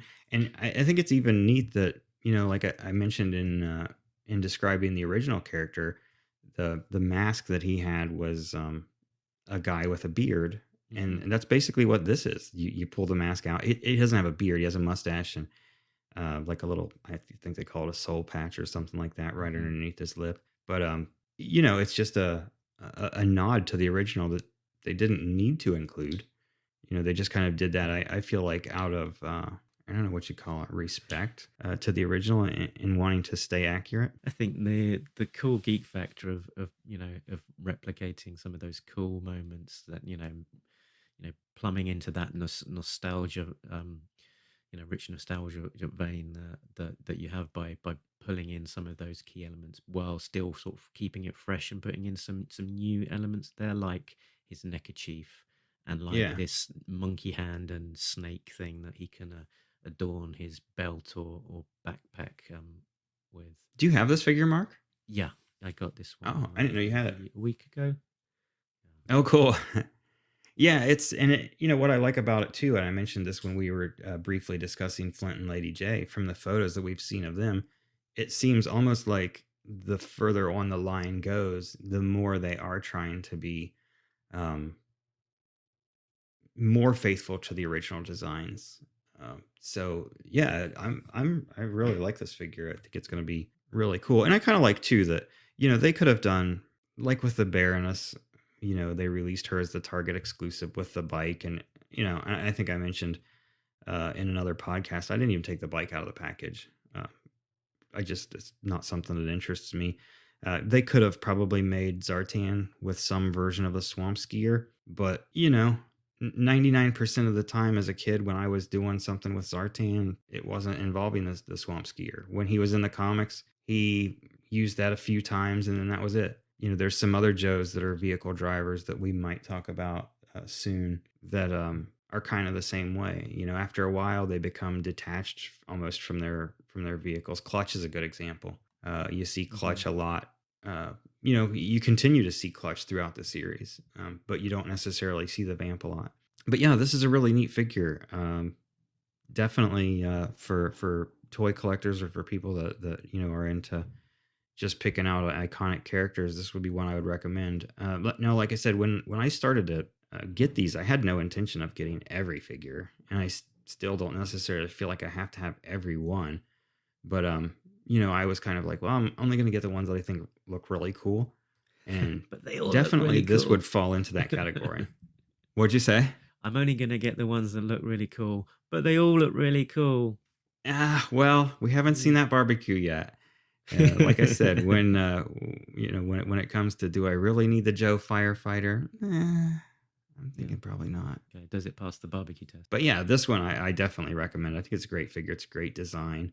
And you know, he's just kind of a sturdy, almost like that beachhead figure. There's just a stoutness. I think Tim mentioned one time he talked about how the original ARAH line, you know, even though they were military figures, there was almost a softness to their features. They kind of had a cute quality or a charming quality. And these figures don't have that. What I would more say about these figures is the ones that work tend to be ones that feel like a really solid piece. You know, people argue between what they like better, the O-rings or like the modern construction figures.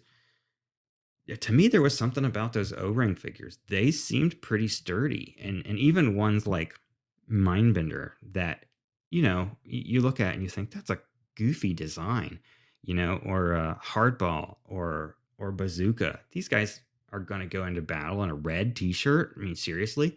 But the figure was built well. The construction was good, and they were sturdy. I mean, we sometimes played rough with those toys, and a lot of them still are intact 40 years later. And it speaks to the construction of the toys. I don't know that if we had toys that were built like the modern construction figures and we abused them the way that we did some of those older ones, that they'd still be around. But the classified ones to me are more, like I said, they're more something that's going to go up on the shelf and just kind of to look at. They're not really to play with, but they're little they're the little statues. You know, is the way I look at a lot of these figures, and yeah, it's really cool.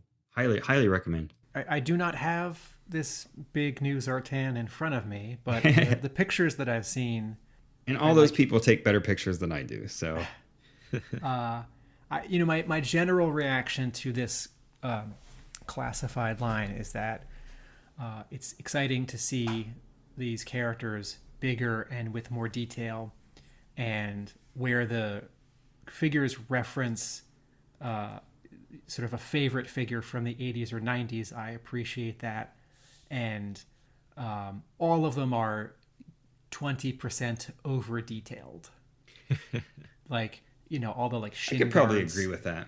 all the shin guards and the knees, you know, which is, you know, but I've already talked about this, you know, on the podcast, like the, you know, Captain America costume from the last 10 years of Marvel movies, you know, like it's enough to just have straight up and down red and white stripes on Captain America's abdomen. But in the movie costume, you know, it's these like octagonal ridges that sort of taper and get thicker and thinner, and, you know, sort of ends up looking sort of like tech or like athletic gear.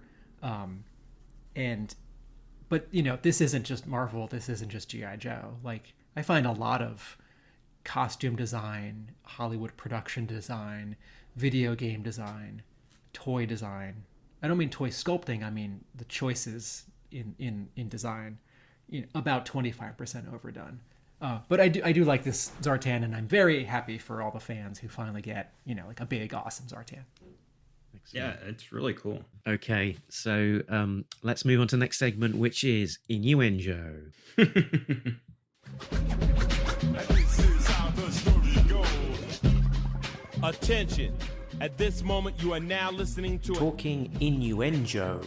If you are offended by words like Sucking, flesh wound. Willy, Pete. Balls, crystal balls. Hypno shield. whatever, take the tape out now. This is not a pop album. And by the way, suck my Grandmother's mother... brick in a Prada handbag. So last time I kind of hinted that I'd run out of names, and that was going to be at the grand finale of InnuenJoe. But I did go back and I put on an even more juvenile hat, which had a little spinning thing at the top of it, and that made me go, yeah, I can see some of these things. Your little beanie. Yeah, fitting the definition of InnuenJoe, and that definition being that if you're in the right frame of mind, a lot of G.I. Joe names can sound a bit dirty, and dirty enough perhaps that if I give you a list of a few names and get to the end of that list without making you titter, yes, that's right, titter, then you will have some sort of small victory. So I think to make the things fair and to extend the amount of time I can eke this out for, we'll make a target of 5 names that I have to get to. And before I just start, Keeps changing the goalpost on it. I'm making it easier for you to win here. So we've gotten so much fan mail, email, internet comments that this is people's favorite segment of Talking Joe, and I wanted Mark to, cutting it from 10 to 5, anything to keep it going longer. We were inundated by compliment. Compliment? That's right. You heard. So yeah. You tipped your hand there, I think. Right. So before I start my list, I'll just casually mention a little story that I heard about a guy who was at the urinal, and his accuracy wasn't particularly good, and he ended up landing on the floor in a puddle of something. So I'm just mentioning this story casually, and then I'll just start my list. Okay, let's go. Slipstream.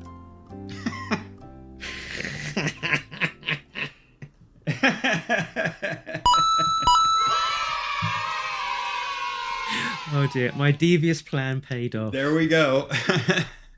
And I'll actually tip my hat to Chris Diagnostic 80 McLeod for that one, who actually, when he was talking about the most recent G.I. Joe issue 279, said that Slipstream put him in mind of someone who was not necessarily having the most accurate aiming. So yes, I'm not talking about the aiming of his conquest, unless that's what he calls it. Wow.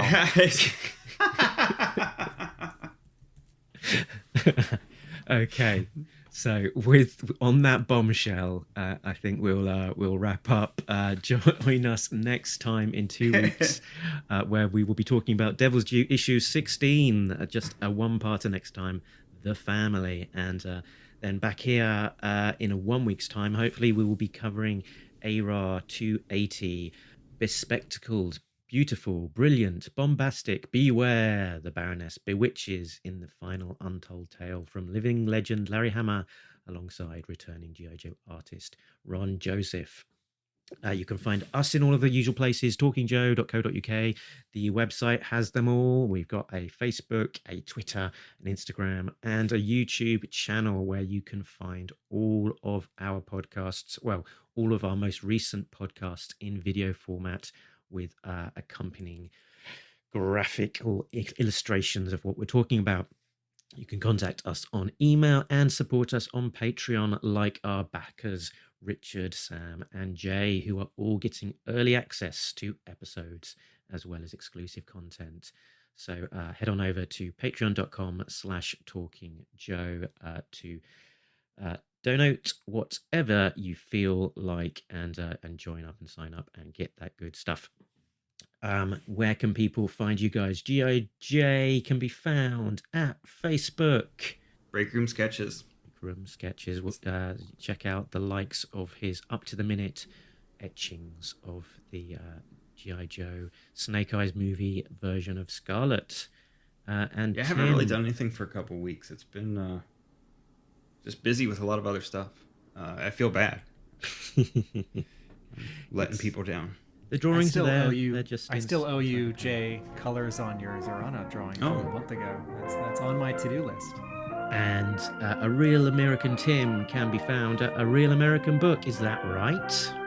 Yes. Instagram, Facebook, and arealamericanbook.com. Excellent. So I think that's us all said and done. And I assume that you can actually catch us down the road. Because we've been Talking Joe.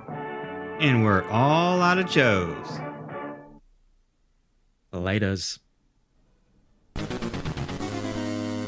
Wankers.